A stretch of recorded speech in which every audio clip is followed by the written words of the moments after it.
Yesterday game was horrendous, bro. I mean, it was bad, bad. I mean, this one might be one for the ages, bro. I can't even lie. The referees just exposed their hand so bad, bro. I mean, they just didn't care no more. They didn't care. The world was watching how bad the calls was. They didn't care at all. They was going to get their issue off against the Fever no matter what. And I'm here to tell you that's exactly what went down, bro. I mean, they got their issue off in a major way, bro. I mean, there was countless of times I could literally look at the screen and know that was What if I told you that the true MVP of the WNBA isn't a player, but rather a referee with a personal grudge and a whistle hotter than a jalapeno? Get ready, because we recently discovered footage that is so bizarre that it makes reality TV look like a church service. Caitlin Clark wasn't just fouled, she was actually robbed, and the receipts are more messy than a toddler's spaghetti night. You won't believe what this referee did. Let's get started. To share with you guys an article that I found that honestly gives us so much insight into the WNBA referees, how they are hired, how much they make, and there's one section that really stood out to me, and they break down essentially why they are making the calls that they make, and they also talk about the influx of new fans flooding to the WNBA. They talk about Caitlin Clark a little bit. This article to me was really telling. It actually came out in January, but it was published by SB Nation, and it's entitled How WNBA Referees Are Scouted, Trained, and Held Accountable. And the whistle blows once more, not for a foul or a travel, but apparently for being Caitlin Clark, because, let's face it, this isn't basketball anymore. Rather, it's a poorly written soap opera where the referees are acting like cartoon villains in between missed calls, phantom fouls, and oops. I guess I missed the fact that WNBA referees have changed from being officials to chaotic gremlins with whistles. So lads, today the referees gave the report on the situation, and it's even worse. It's even worse than I imagined, and it was pretty grim. Like, it was a pretty grim overall, it was a pretty grim overall. In the WNBA and seeing how things are run, seeing how things are done, and after you've seen what it looks like to get it right, and you come in and see something looking really wrong, you're going to call it out. It is what it is. You're going to be critical of players. If they do something shady or classless, you're going to call that out. The audience isn't confused anymore. They're tired. This isn't suspense. It's sabotage in slow motion. Corrupt referees aren't just ruining games. They're actively draining joy from a league that should be growing. Fans tune in hoping for competitive action rather than referee-led improv theater. It's like watching a cooking show where the judges randomly unplug the oven mid-bake and blame the contestant, and Caitlin Clark is the contestant being sabotaged while her three-tier cake melts into floor soup. You would think with what they said coming into the season, Kathy was made it her business to let them know that, referees is going to be getting assessed for this next season and make sure they're making the right, proper calls. Man, at this point, we need NBA refs all the time, bro. I don't want these YMCA, junior league, high school ass referees, bro. We need real life refs, because as of right now, they're costing the Indiana Fever major games that they definitely need to win. Since Caitlin is carrying a franchise, a league, and half of the women's basketball fandom on her back, the referees are out here making sure her shoelaces are tied together during every possession. Let's be honest, she looks exhausted, and not in the 40 minutes she played and dropped 30 points kind of way. This is the existential exhaustion that only comes from realizing you could drop 60 and someone would still call a charge because you blinked too hard. Remember how last year started? You remember the lopsided officiating that we got last year? The All-Star break comes around, the Olympic break rolls around, and then what did we hear from Lynn Dunn? Lynn Dunn goes on the Dan Dockage show, and she calls out the officiating. She calls out the refereeing. She calls out the WNBA. The lopsidedness that is being shown, not in favor of the Indiana Fever. Clear biases when it comes to foul calls. The clear biases when it comes to not calling foul calls. Last year, it took us halfway. 305042. She is obviously depressed. Can you imagine being a world-class professional who shows up every night to work miracles and then discovering that your biggest opponent isn't even wearing the opposing team's jersey? Instead, It's the zebras with whistles who manage to ignore actual assaults while flagging her for simple movement as if she were breaking some secret. The way Caitlyn is being handled under the NBA anti-glow-up rule isn't just wrong, it's cartoonishly wrong. She unintentionally entered a world where rationality doesn't exist. As for Coach Stephanie White, she didn't simply lose her temper. It was less coaching and more of a live demonstration of what gaslighting looked like in real time. The referees weren't even pretending to be fair. They were just out there freestyling their own rules like it was jazz night at the officiating club. She looked like she was trying out for a reboot of Whose Line Is It Anyway, but every prompt was a reaction to yet another insultingly bad call. The woman was pacing, yelling, and getting redder and redder, like a human thermometer of injustice.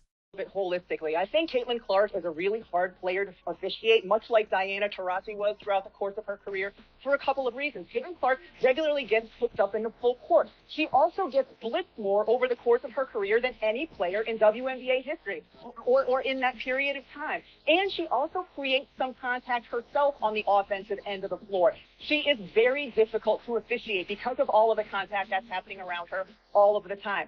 That being said, I was in contact with a number of WNBA coaches yesterday about this topic of the officiating in the WNBA, and all of them said it needs... There's no other way to put it. Caitlin Clark is being treated as though she committed a crime against basketball when all she did was make it popular again. The WNBA wanted visibility, so congratulations. Now, the referees are squinting into the spotlight like vampires caught in the sun, panicking under the weight of actual attention. They didn't expect fans, they didn't expect replays, and they definitely didn't expect anyone to start asking questions. Now, every bad call becomes a meme in 5 seconds, and Twitter has slow-motion breakdowns of every flop, denial, and logic-defying whistle. It seems like the referees got confused and thought the WNBA was a choose-your-own-adventure book where Caitlyn always ends up in detention no matter what page you turn to. It's not just about bad calls. It's the psychological warfare of all the girls in her rookie year playing with the composure of a veteran and the target on her back the size of Iowa. Caitlyn continues to escalate as she goes for a fast break bam whistle, makes a clean steal whoops violation, and she breathes 2 violated the key technical foul.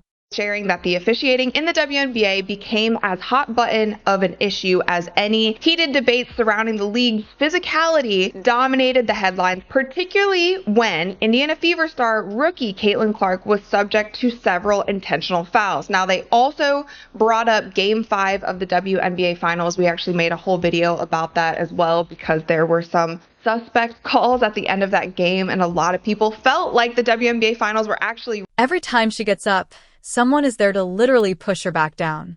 Meanwhile, Coach White's sideline performances are becoming more legendary than the games themselves, and she has essentially taken on the role of Reason's unofficial voice.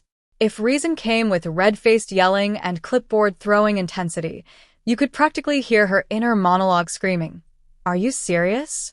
She's protesting so loudly every 2 minutes that it's amazing she hasn't been mic'd up and given her own post-game therapy show. Can you blame her? Seeing your star player hacked like an Amazon password and not receiving a whistle would make anyone lose it. Instead of honoring her, we're analyzing slow-motion footage of her being taken by surprise while the referees act like statues. It's surreal, as if we live in a parody universe where skill is punished and mediocrity receives a standing ovation too. It took us 4 games for Stephanie White to say, "I've had enough." It's taken 4 games for Stephanie White to say, "You know what? I've had absolute enough. Game 1, okay. Game 2, okay. Game 3, alright. But today was the last straw when it came for Stephanie White. The New York Liberty get to the free throw line 32 times. The Indiana Fever this season have a discrepancy minus 31 when it comes to free throws. That doesn't seem right." This isn't just about Caitlyn. It's about what happens when you bring real star power into a system that isn't built to handle it. The referees are clinging to their power like it's the last slice of pie, and fans are noticing that the stands are louder, the alcohol is longer, and the internet is completely overflowing with receipts. If anything, The game appears to be rigged by a group of interns on a caffeine binge who think consistency is optional. Pizza-blowing calls with the confidence of people who have never had their decisions reviewed in HD by 5 million viewers. Caitlyn's offense playing too well. Their response makes it harder for her. If something doesn't change soon, the final act won't end with applause. Instead, the crowd will leave wondering why they ever believed in the script. And just when you thought the refereeing couldn't get any worse, they cranked the circus dial straight to 11. These officials weren't just bad, they were Olympic caliber. Reset happened. Why was JC Sheldon's foul upgrade the flagrant one? In the judgment of the officials, foul by Sheldon was unnecessary, contacted Clark's face. Furthermore, there was a wind-up and impact, and the contact to face carries potential for injury. How did you come to the conclusion that that is a flagrant one? How did you come up to the conclusion that it was unnecessary, there was a wind-up, and it was to the face? The three of them that is a flagrant 2. By definition, you've described a flagrant. It's not a conspiracy yet, but if a few more games look like this, we'll need to start checking earpieces, because there's no other way to explain this pattern of willful blindness from people paid to literally watch things happen. It's like the referees made a blood pact to never see Caitlin Clark get fouled no matter how many times. At one point, it really seemed like the officials were pulling fouls out of a hat labeled random nonsense, while actively ignoring everything that happened to her and her teammates. At this point, you start to wonder if there's a secret meeting taking place behind closed doors at WNBA headquarters. You know, one of those dimly lit smoke-filled rooms where executives and Blazers huddle over PowerPoints titled How to Slow Down Caitlin Clark Without Looking Too Obvious, and the referees are just devoted foot soldiers carrying out the mission of sabotage under the guise of officiating. It's beginning to feel like the league wants this team to struggle, like they're allergic to momentum. NBA refs are the worst. They really are the worst. We got to unpaint these narratives. They all have heart. All the mannerisms in basketball are the same. This is going to be the same. Doesn't matter your color, your race, or your religion. That means I'm shot in your face. This means I'm clapping, I'm excited. How do you make basketball mannerisms about race? Makes no sense. Sometimes we might even push the ref. I'm in the heat of the moment. I'm not a bad person. Wait. Hold up, wait. You be pushing? I ain't never pushed them, but I've gotten in their face. You know what I'm saying? You know. Even when you watch the MNBA, I would pray for it. And Scott Foster sucks, but I would pray for a Scott Foster in the WNBA. Some of these women's refs, I don't know if you feel this way, Angel, but they have... The commissioner, the legendary figure known as the silent lady in charge, is nowhere to be found while all of this chaos is taking place. Players on other teams are out there breakdancing on defense and getting rewarded with free throws. It's a clown show, and everyone is in on the joke except for the people trying to play actual basketball. You'd get a faster response from a magic 8-ball than from her office. Players get hit, fans erupt, commentators rage, and this woman has radio silence, and you could scream into the void and you'd receive more feedback than her weekly press activity. Go ahead and look for public response from her. You'll be more successful in identifying the only thing that is constant about Bigfoot in a referee jersey's leadership is how frequently she is absent. Days pass, scandals pile up, dubious calls dominate headlines, and she seems to be in a coma made of apathy and beige-colored emails.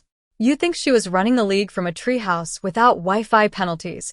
It takes her longer than a sloth with a clipboard.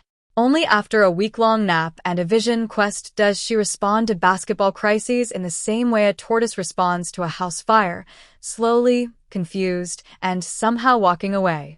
Before, and I will say it again, the WNBA as an organization is insufferable, and you would be hard-pressed to find another organization that is as committed to self-imploding as the WNBA. No place in basketball for somebody to be poked in the eye, and then they're saying Caitlin Clark is flopping. In what world is she flopping? Oh, she flailed and she fell over. For crying out loud, that girl, JC Sheldon, should have been kicked out of the game. She should have received a flagrant 2. There's no reason why you need to poke somebody. Listen, I get it. She's playing her hard. She's guarding her. It's basketball. Aside from the viewership and the recordship and the media, it's just a basketball game. I totally get that. There's no place in basketball for like that. These WNBA refs need... At this point, you kind of expect her to show up at a press conference and ask which team Caitlin plays for. That's how detached she feels from literally everything going on in her own league. Let's talk about her leadership style, if you can call it that. She has the urgency of a screensaver and the charisma of a parking meter.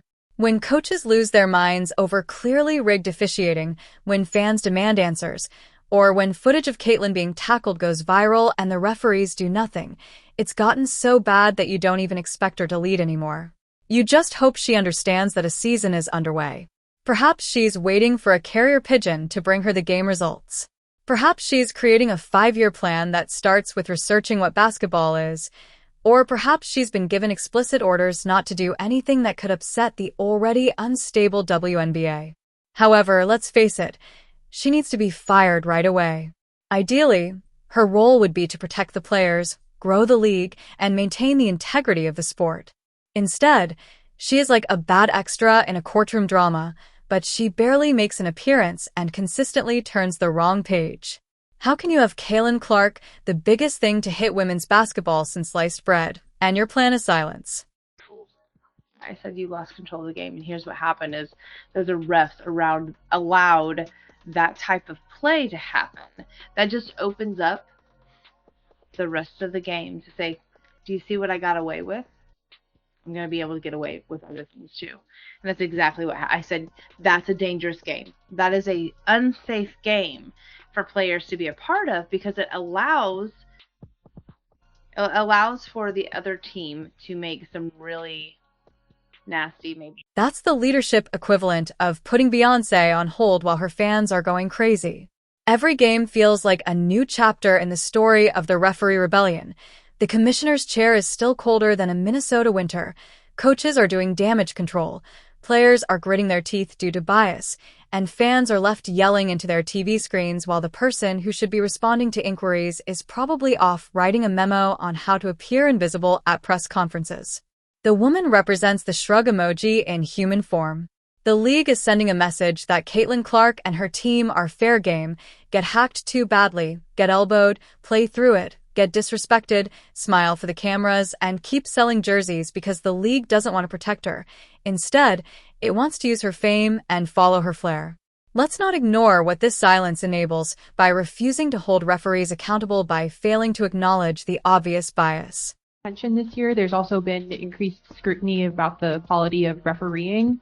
Curious if there has been any conversation about whether it's referee pay, referee training, anything to ensure that is as good as it can be. Obviously, not every, they're humans, looking at technology, basketball is a little more complex than tennis, for instance, around technology of officiating. So we're looking at a variety of different dimensions. I know it's a passionate issue. Every fan group, I love when I go into market and every fan group I meet with, they usually wait and ask it as the last question of the night, but they do ask about officiating, That seems to be asking too much, and the longer this goes on, the more harm it does not only to Caitlyn and her team, but also to the league's credibility.